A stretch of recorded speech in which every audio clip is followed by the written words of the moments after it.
Здравствуйте, друзья! Сегодня мы прибыли в один из старейших городов России. Это Белозерск.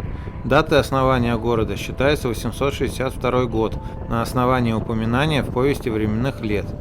Естественно, что это только предполагаемый год основания, так как достоверных источников о дате основания города не существует. В источниках, в которых описано призвание варягов на Русь, говорится, что приехал из-за моря Рюрик с братьями, чтобы наводить порядок, и начал Рюрик управлять в Ладоге, Трувор в Изборске, а Синиус в Белоозере. Вот три самых древних поселения, упоминаемых в летописях под 862 годом. Правда, по новгородской летописи вместо Ладоги Рюрик сразу поехал в Новгород, а не в Ладогу. Ладога впоследствии превратилась в село Старая Ладога, видео о котором есть на нашем канале, ссылочка вверху экрана. Основная достопримечательность Белозерска – это его Кремль. От укреплений к нашему времени остались только валы и ров. Кремль имел деревянные стены и башни, построенные на этих валах. Высота валов достигала 15 метров. У земляных стен есть одно преимущество – они меньше разрушаются со временем, а артиллерия их вообще не берет. Поэтому большинство валов, там где их не срывали специально, дошли до наших дней. В Кремль можно попасть по трехпролетному арочному мосту, который был сооружен в 1830 году. Сквозь главный проход проглядывается Спасо-Преображенский собор, построенный в 1668 году, в эпоху царя Алексея Михайловича Романова, а по сути был перестроен из одноименной деревянной церкви. Протяженность валов по окружности 1 километр, высота с внешней стороны в некоторых местах до 30 метров. Деревянные укрепления с валами были построены при Иване III в 1487 году. Крепость имела 8 башен. Внутри Кремля располагалась соборная церковь, воеводский двор, приказная изба, архиерейский двор, 2 монастырских двора, боярские и обывательские дворы. В 1612 году польско-литовские войска заняли и разорили город, чему способствовало моральное устаревание укреплений. Земляной вал и деревянные стены уже не могли противостоять артиллерии и огнестрельному оружию противника. С тех пор Белозерск стал тихим провинциальным городком, сохраняющим неторопливый уклад жизни. Если вы решили прогуляться по валу крепости Белозерска, пройдите по часовой стрелке. Сначала вам откроется вид на частный сектор Белозерска. С высоты валов вы можете наблюдать за неспешной жизнью уездного города. А с внутренней стороны вала, самой крепости, вскоре вы дойдете до пруда. Этих прудов было несколько, но сохранились лишь 2. Этот на другом конце крепости, но там он почти зарос. Вырыты они были для накопления дождевой воды на случай осады или пожара. Излишки воды при переполнении отводились наружу по проложенным под валами трубами. Не знаю, насколько тут глубоко, но были случаи, когда люди тонули в них.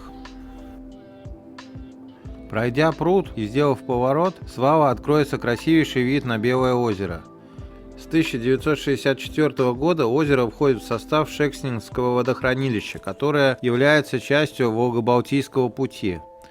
Белое озеро – это и рай для рыбаков. Оно издавна славилось своими рыбными ресурсами. Лидером по добыче является Белозерский сниток. Также озеро богато судаком.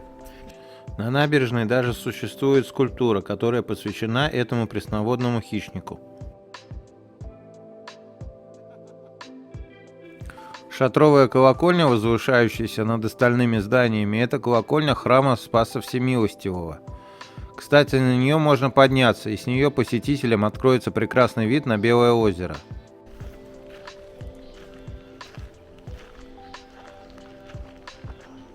Пройдемся немного по территории бывшего Кремля.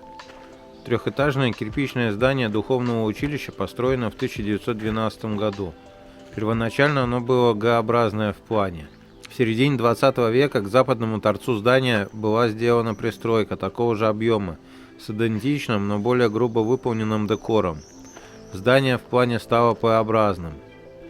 После закрытия духовного училища здесь разместилась школа.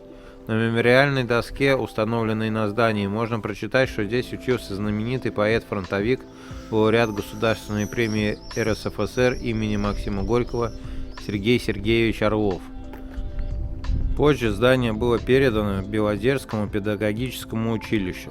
Сейчас здесь размещается Белозерский индустриально-педагогический колледж имени Желобовского. Рядом со Спасо-Преображенским собором установлен памятный знак, посвященный отцу и сыну князьям Белозерским, погибшим на Куликовом поле. И совсем рядом доска со стихами Сергея Орлова, посвященная этому событию, монолог воина с поля Куликова. В крепости также сохранилось здание присутственных мест. Точная дата постройки его неизвестна, но считается, что это первая половина XIX века. Сейчас здесь расположен Государственный архив. С этим зданием связана одна легенда. Якобы из этого здания есть подземный проход, который выходит в посадскую часть города. Но историки практически в один голос заявляют, что это просто легенда.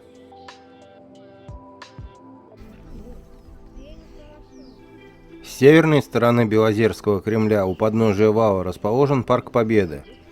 Парк был заложен к 20-летию Победы в 1965 году.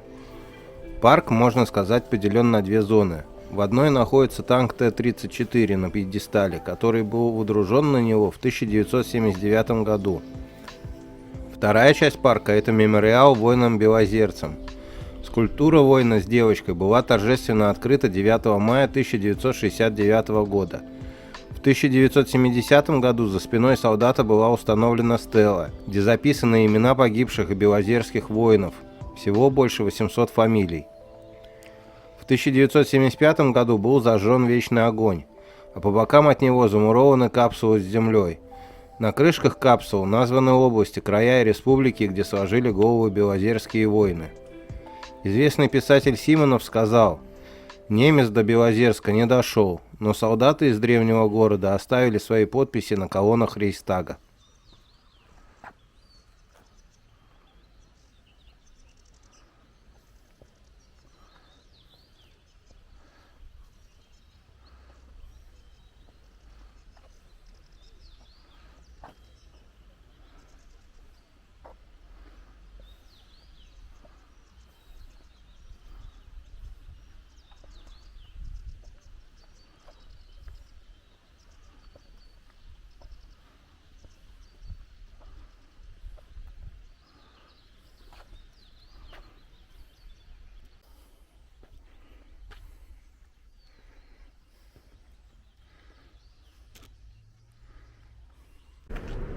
На пересечении Советского проспекта и улицы 50 лет ВЛКСМ местными коммунистами с разрешения администрации был создан Советский парк.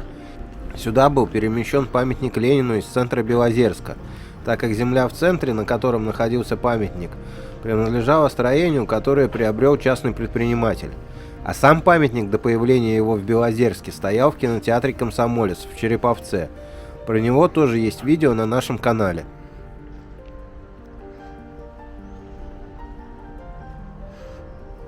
По диагонали через перекресток от Советского парка находится Белозерский областной дом культуры. Здание ДК – это объект культурного наследия, постройка начала 20 века. Точная дата постройки неизвестна. Бывший купеческий клуб. Здание сохранило свой объем и фасадный декор без изменений.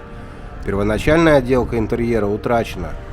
Там проходили собрания, вечера, существовали народный театр и певческий кружок. В 1930-е годы клуб стал домом культуры. Во время Великой Отечественной войны здесь находился госпиталь. Рядом с домом культуры в скверике памятник Глинке.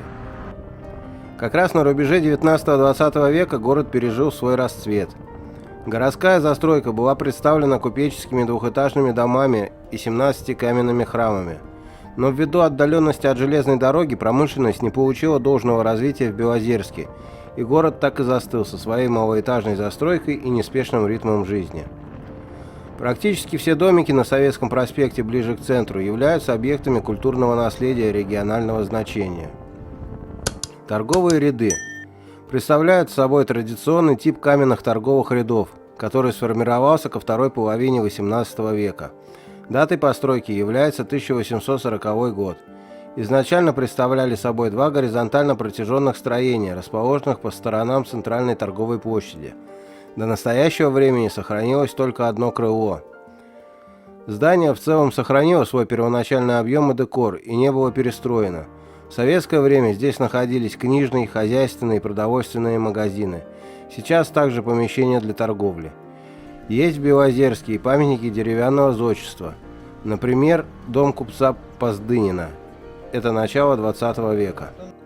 Для того, чтобы обезопасить судоходство, в 40-х годах 19 века вокруг юго-западной части озера от реки Ковжа до Шекснинского водохранилища прорыли Белозерский обводной канал длиной 67 километров и шириной 32,7 метра, достаточный, чтобы в нем могли разойтись две баржи, движущиеся в противоположные стороны. Канал частично проходит через город, отделяя Белое озеро от городской черты. Сегодня канал используется в основном малыми судами. Набережная вдоль канала носит имя Петра Константиновича Георгиевского, советского партийного и государственного деятеля, генерал-майора инженерно-технической службы, уроженца Белозерского района. Через часть канала, которая проходит в городской черте, нужно как-то перебираться. Для этого были организованы две понтонные переправы – Ильинская и Спасская. Вторая, по моей информации, уже давно не действует. А вот через Ильинскую можно проехать на машине или перейти пешком. Именно через эту переправу можно добраться до берега озера. Местные жители попадают благодаря ей на пляж и на работу в порт. Переправа представляет из себя понтон, который при необходимости разворачивается вдоль канала для пропуска судов. Лето в этих краях особо не балует, поэтому каждый жаркий солнечный день используется по полной. Но вода в озере к середине июня не прогревается, поэтому купающихся не так много. А вот про эту шатровую колокольню я уже говорил, она видна почти со всех точек.